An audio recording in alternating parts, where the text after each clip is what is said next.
Was CNBC TV18 exclusive then, and lenders are looking to make the most of the RBI's latest debt restructuring option of the Sustainable Structuring of Stressed Asset Scheme, or S4A.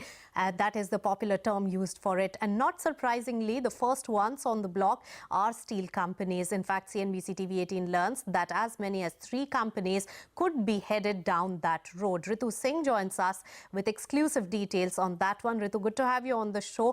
Which are these companies that we are talking about which could really have S4A, and who's the lead banker here?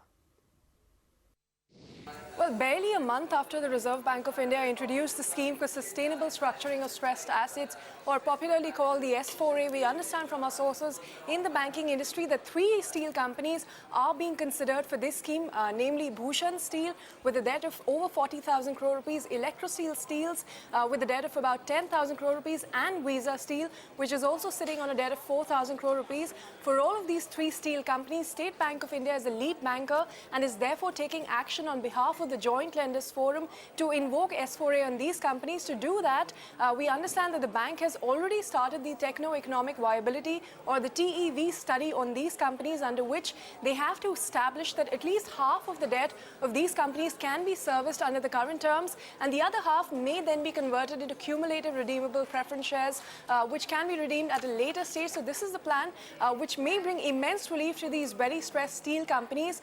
Following the TEV results, which we understand from the bankers are expected in the next 1 or 2 weeks, so in the next 15 days, they will be able to establish if these companies qualify for S4A or not, but they are making all the necessary, taking all the necessary steps. After this, they may even conduct a forensic audit to prove to the regulators that these companies are genuinely undergoing economic stress and are not riddled by frauds from any of the management per se.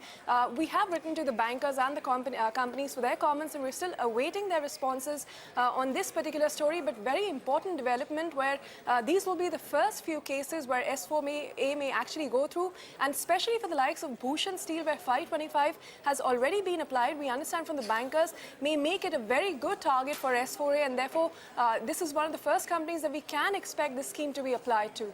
All right, thanks Ritu for taking us through all those exclusive details.